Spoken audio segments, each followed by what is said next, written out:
บางทีเธอจะยอมใจเย็นๆและฟังฉันสักหน่อยบางวันที่ไม่เจอทำให้เธอต้องเงียบเหงาบ่อยๆไม่จริงไม่เลยยังไม่เคยจะไปหาใครๆที่อย่าไปคิดอะไรก็อยากให้รู้เอาไว้ก่อนนั้นเธอจะทำอะไรเธอใจถึงสปา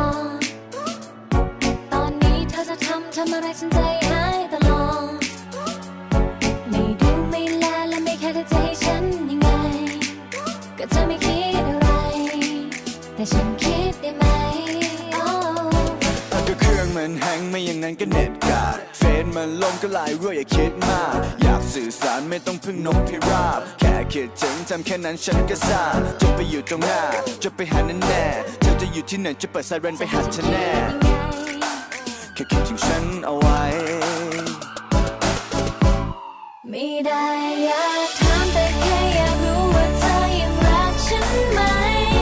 อยู่ใกล้แค่นี้แต่เหมือนเธอนั้นห่างไกลแสนไกล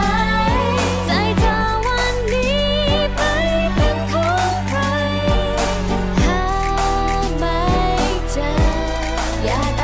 ธิษฐานให้ปาฏิหาริย์วันนั้นกลับมาได้ไหม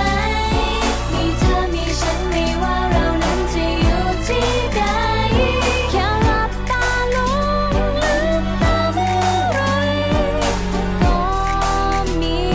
เธอช่วยดูแลกัน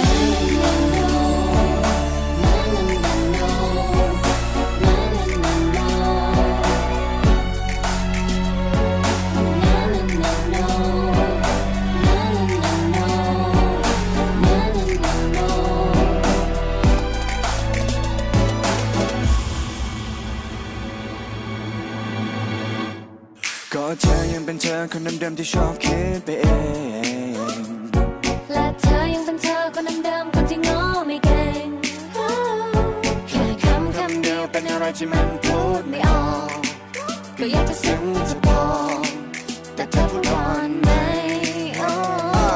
ก็เครื่องมันแฮงไม่อย่างนั้นก็เน็ตกาดเฟซมันลงก็ไลน์รั่วอย่าคิดมากอยากสื่อสารไม่ต้องพึ่งนกพิราบแค่คิดถึงทำแค่นั้นฉันก็ทราบจะไปอยู่ตรงหน้าจะไปหานั่นแน่เธอจะอยู่ที่ไหนจะเปิดไซเรนไปหาเธอแน่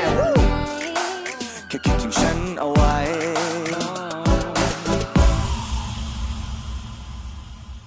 ไม่ได้